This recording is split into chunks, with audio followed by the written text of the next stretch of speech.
not in it for the fancy dinners in Paris or Switzerland or Vienna. I've only been to those places twice during my time on the job.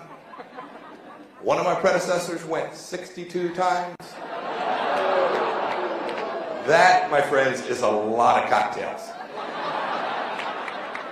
He also went to Antarctica, and I don't know who he was negotiating with there.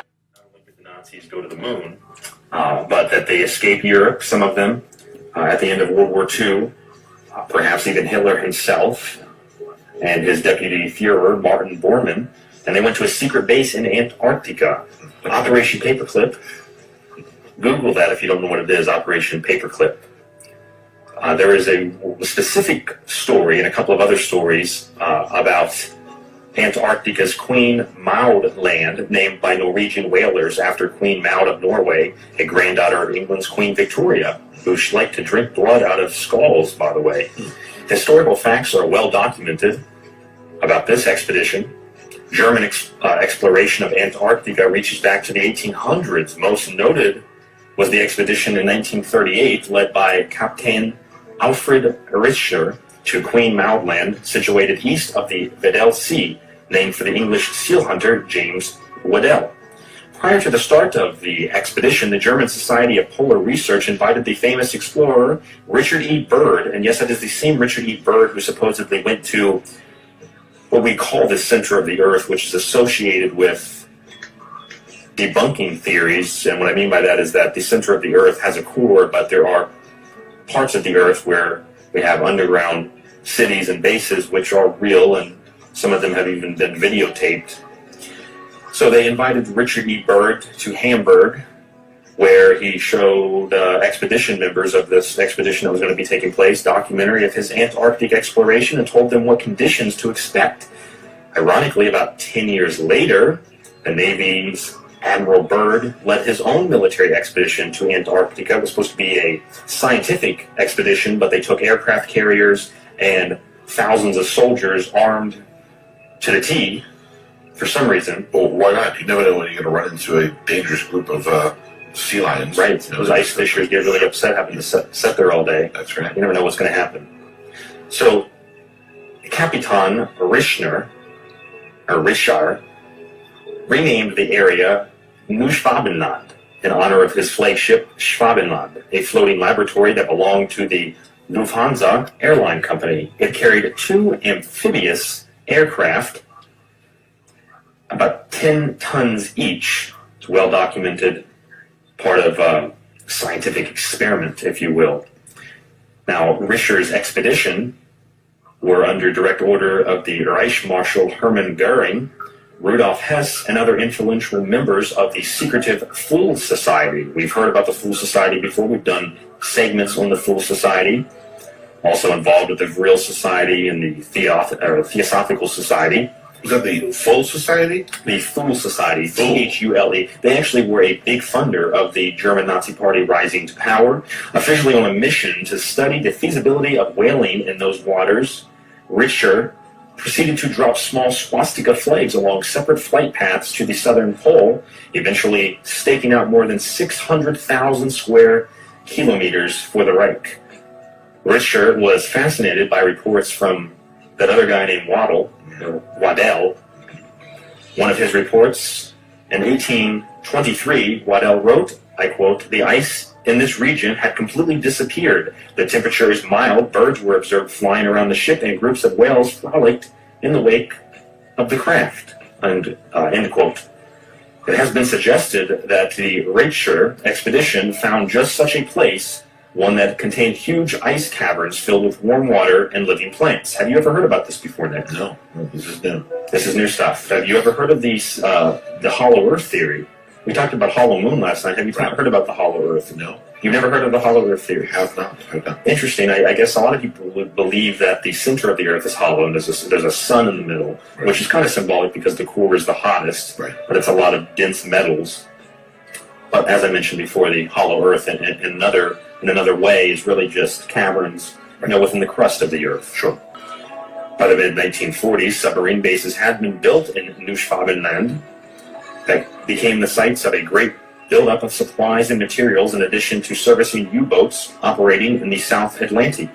This site served as the southernmost point in a Nazi triangle of influence, including South Africa and Argentina, which is where some people reported seeing Adolf Hitler and Joseph Mengele, the Angel of Death, after the war was over.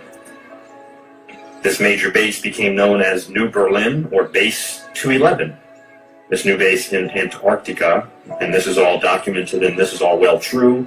The further extent of this story is what we're trying to uncover. German Navy Grand Admiral Karl Dönitz stated in 1943, quote, "The German submarine fleet is proud of having built for the Führer in another part of the world a Shangri-La on land, an impregnable fortress."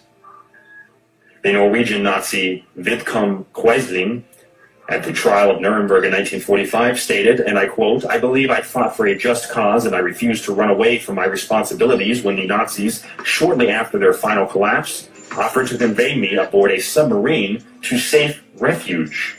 There was also reports that when Allies closed in on the capital, before Hitler supposedly shot himself, that there was a mass UFO sighting over Germany, and many high-ranking officials in the Reich were taken aboard these UFOs and disappeared. People say that those are aliens. They were connected with the Vril Society and communicating with otherworldly spirits and creatures. I don't think that was that. I think it was probably German flying saucers, which they perfected, and we're going to get a little bit of that information coming up.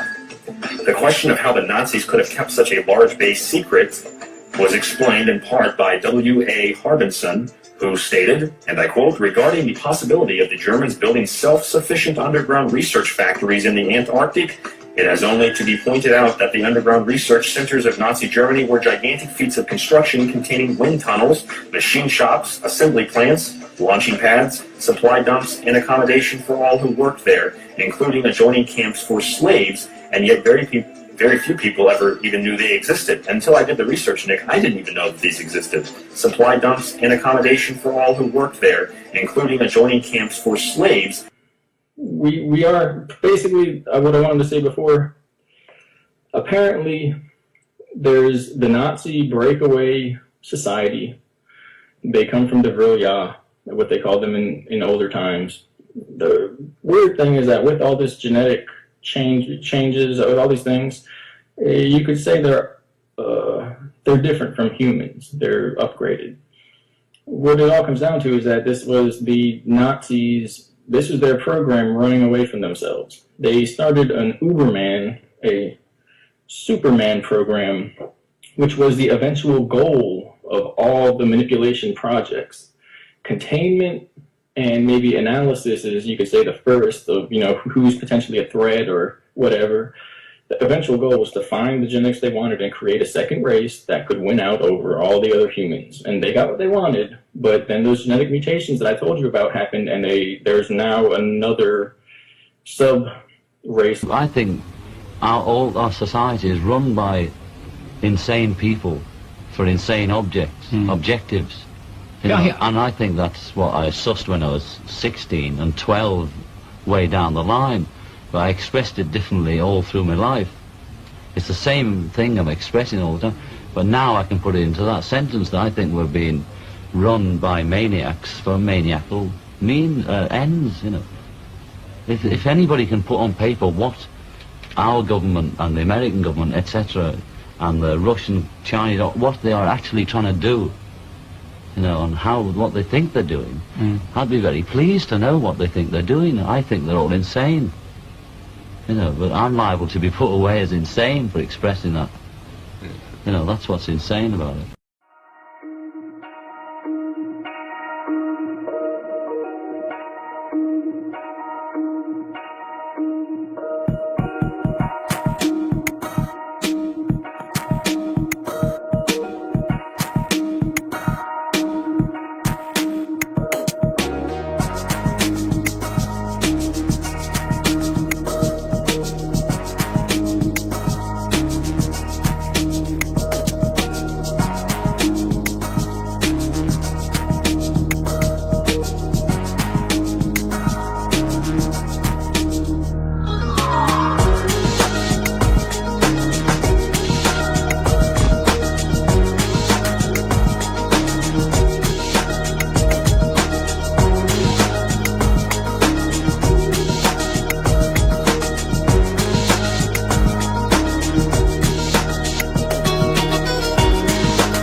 picture of the swastika they found. Right. Right. Yes, that was found. Yeah. It was interesting because there's a lot of books written about this, and I had, it's funny how the universe works, because I had picked up this story, and then I was reading a series called Area 51, and in the story they talked about how these guys went to Antarctica. There was an expedition like this, and they went down into these large underground caverns and found fleets of German UFOs, which the Germans had perfected. And all of this is definitely documented. It was led by veterans of the Norwegian resistance and accompanied by an unmanned scientist. The special unit of British soldiers traveled to Antarctica. Now, it was told to Robert Byrd by this man that the original scientists and commandos had found an ancient tunnel, as they called it, and under orders the force went through the tunnel, but only 2 returned before the Antarctic winter set in. During the winter months, the 2 survivors made absurd claims over the radio about what they called polar men. They talked about polar men, ancient tunnels, and Nazis.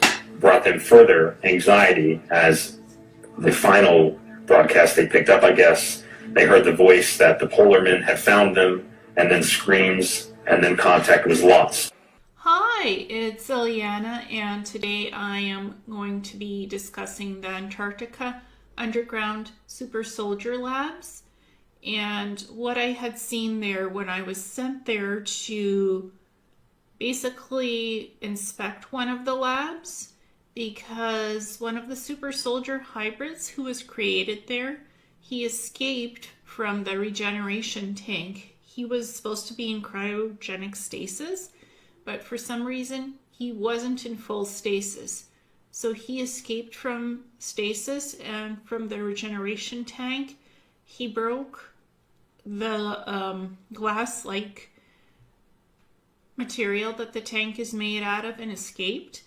From what I remember, he was really tall. He had sort of greenish skin, greenish gray skin. He looked humanoid, but he was muscular, tall, and he had claws. Instead of fingers, he had claws. So this is what I remember seeing, an image of him on one of the holographic screens on the walls of the facility when I was being briefed about who escaped. And he was bred for extreme agility and extreme strength. So he was made for the front lines of wars and fighting. There was also female super soldiers being bred in that deep underground facility, and that facility was not under the ocean. It was deep underground in Antarctica. There's also facilities in Antarctica under the ice sheets, deep under the ocean as well, and it's protected by electromagnetic shields and field frequencies, so the labs are impenetrable, both the underground ones and the ones that are underwater. So the super soldier who escaped, he couldn't fully get out of the lab. He was recaptured and put back into stasis, in cryogen stasis in the regeneration tank. But while they were searching for him, I basically got a tour of this underground facility, because it's a huge facility. So he was being looked for in the tunnel systems, because he managed to escape in the underground tunnels. But it's not that easy to leave Antarctica itself, since it's remote and it's very cold and icy. So basically I got to see these rows and rows of regeneration tanks with these super soldiers who had the greenish gray skin, the claws. They were very tall, both male and female. They had hair. All of them had long hair. So, and I got to see the broken regeneration tank as well, because they called me in to figure out how to reset the security protocols for the lab so nobody could escape from cryogenic stasis anymore and actually get out. In 2011, Donald Marshall unleashed his first public disclosure on the internet with a letter describing his abuses in a vast underground program of human cloning by parasitic, non-human entities in conjunction with the world's shadowy elite. He detailed several types of cloning done at these underground bases, most notably is REM sleep-driven clones, where as long as they've created a second body for an individual, their consciousness can be transported to these hidden husks at the push of a button. Not only is this the elite's main method of meetups in the modern world, but also the technological solution for their bloodlust and desire to torture, sacrifice, and abuse children to no end.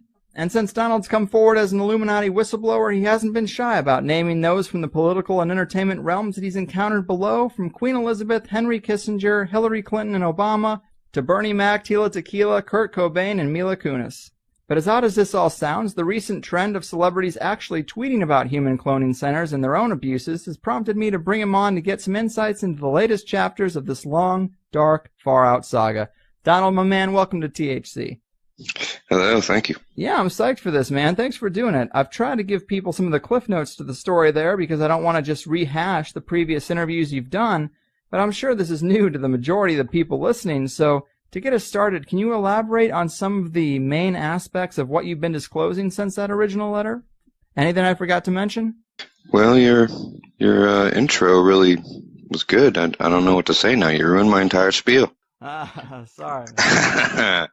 Well, yeah, that Vinny Eastwood interview pretty much detailed most of it well, so I don't want to just do another rehash, right? But of course. Let's see, the finer points. REM cloning. When you go to sleep, you get zapped. When you enter REM sleep, you get transferred your consciousness into a clone. You don't have dreams anymore. Britney Spears, none of them have dreams anymore. They just have clone time where they walk around and talk a little bit dumber than they normally would be. It's all very clear. It's not like a dream. It's very clear. You slap yourself in the face, you won't wake up though. And I don't know, they just got really more and more depraved over the years. I've been there since I was 5 years old. Was memory repressed until I was about 30. And then I remembered, and it was like Matrix when it floods all back to you. But yeah, so there's that, the REM cloning. I'm trying to think of a good other movie. That's why Disney exists. That's why that's there. If you see it and you don't realize it's just the same as the ancient knowledge, the books people have been preaching to you, which the system of the knowledge and the knowledge keepers in public are 110% as corrupt as the devil himself, and might even actually be the devil himself wearing a mask. But the knowledge goes way back before they ever got their paws on it. Their clawed hands. And so, if you know about it, then everything else is a distraction. Because how good is that information going to be for you if you're not aware of these entrainment methods that are used through scalar frequencies, emissions, technologically generated bioemissions that can match your brain waves and interface with your brain through a technological system and control your body autonomously or through user-guided control and override your natural willpower. Hello, my name's Phil, and guess what? Human cloning's real. Yep. REM-phase cloning is real. And every time I go to sleep now, they're messing with me. Put me in scenarios usually, it's like a movie. I think it's real. I just run around. Well, they're probably laughing at me. Doing this video on behalf of Donald Marshall. He needs help. He's in a much worse situation than I am. What he has to deal with, he's been tortured, harassed. They take his ideas.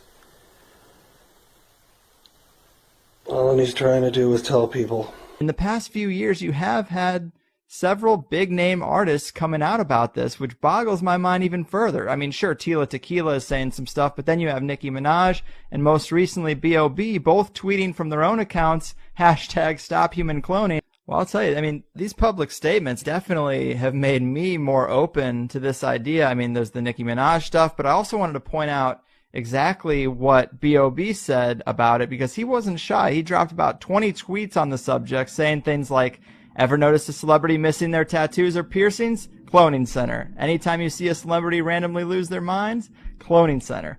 He said, I swear I don't want attention or money or fame anymore. I just want to get the truth out. The truth that you've all been hidden from since birth. And probably my favorite, the deception is so deep, like literally deep, within the earth.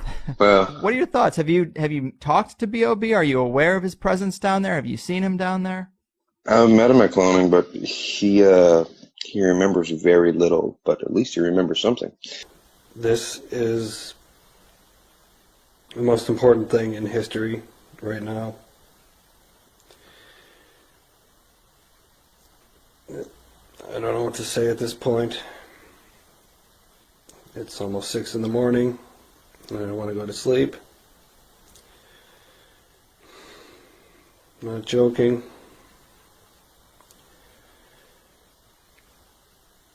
Just please share information. I know it's embarrassing. You don't want people to think you're nuts or whatever, but you might be surprised. People's reaction. People are going to say bad things, but might be surprised how many people message you and say they believe you and they know what's going on. The topic of addictions of the reptilians.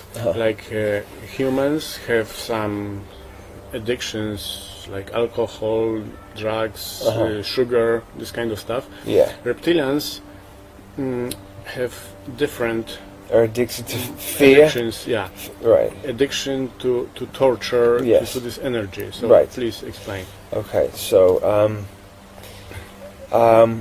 putting a human being into a low vibrational state by creating a circumstance in their life that puts them into a depressive state would then give off an energy that they like, because they like the sadness, fear, trauma, and especially tears. So somebody, with their head in their hands crying is the energy is called Loosh, L-O-O-S-H,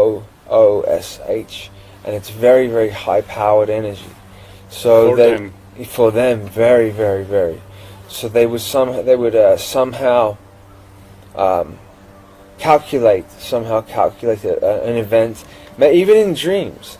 I mean, I've had dreams where I've been crying in a dream, and I know that the 4D it's been mixed and done so that would happen. So they're addicted to doing that. They're also addicted to the adrenochrome, which is in the blood, which when you bring a human being to the highest state of fear that it can be in, the most extreme state of fear, chemical is run through the body called adrenochrome. And if it's not a nice topic, but if the blood is then got from them at that point, that chemical adrenochrome is inside the blood. So you take that, and if that is consumed, the high from the adrenochrome is the highest high that you can get. So that is sold on the black market. It's Satanists sell it. So that's why they do those rituals. Yes, that's one of the reasons. Yeah. We are basically what I wanted to say before. Apparently, there's the Nazi breakaway society. They come from the Vril-Ya, what they called them in older times. The weird thing is that with all this genetic changes, with all these things, you could say they're different from humans. They're upgraded.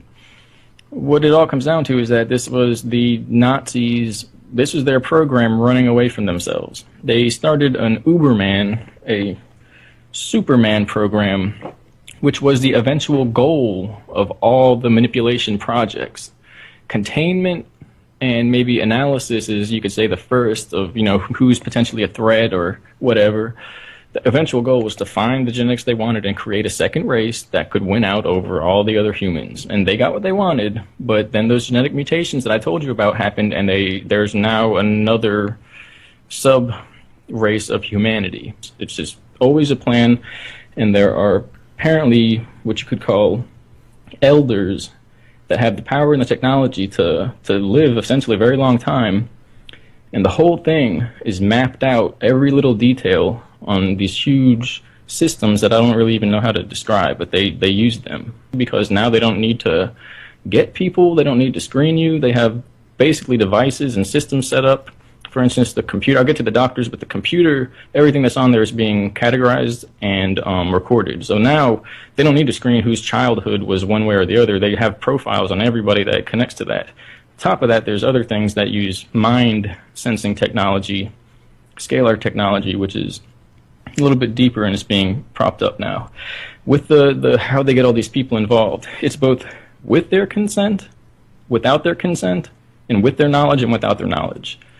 Anyone that's involved in one of these groups, they can basically be called up, even if it's just like a lower level secret society member or anything like that.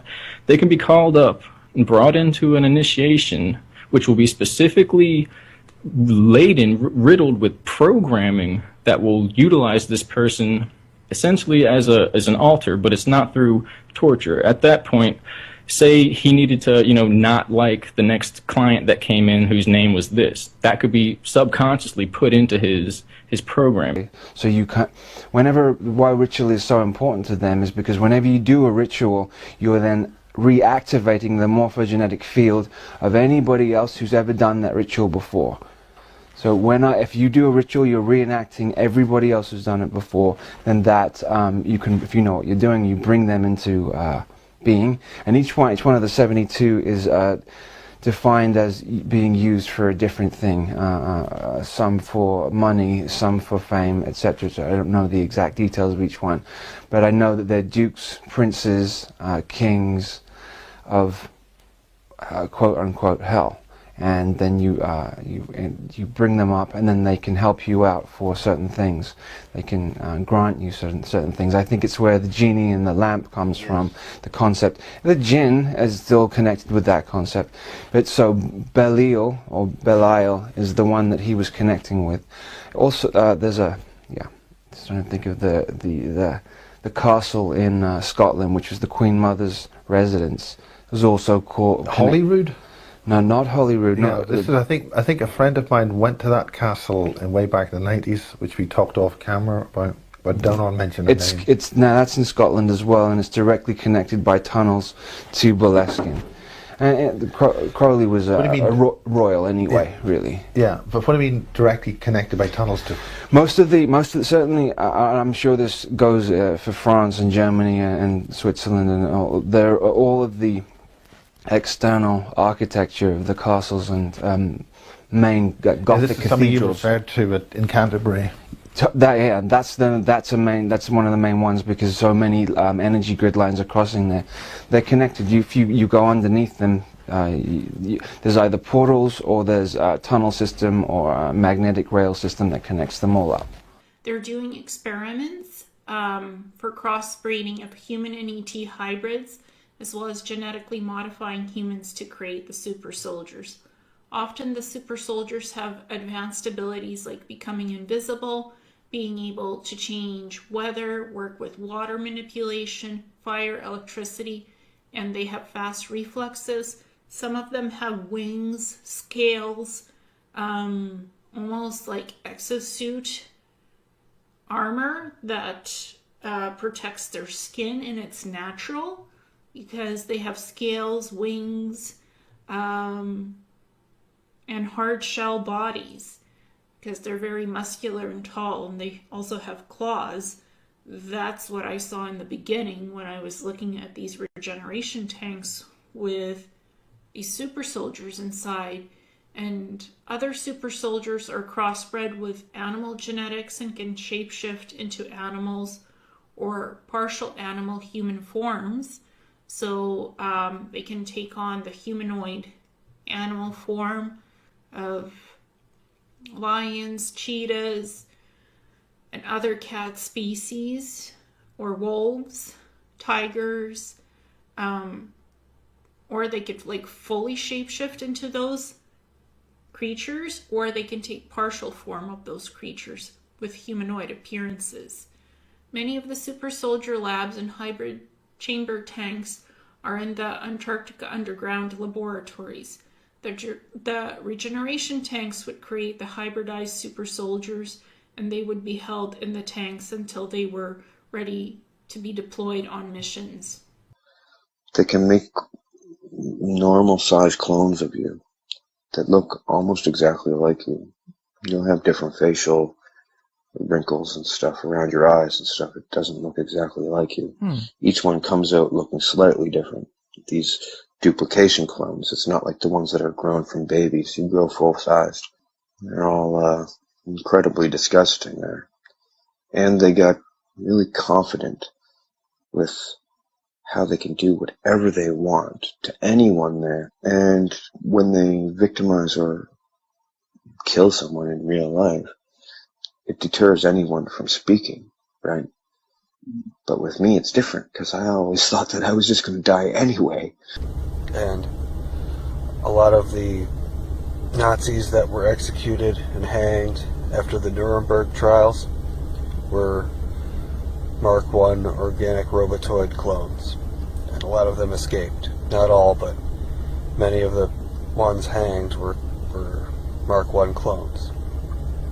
Mark II clones are REM-driven clones, meaning REM, rapid eye movement phase of sleep, meaning they take your consciousness while you sleep,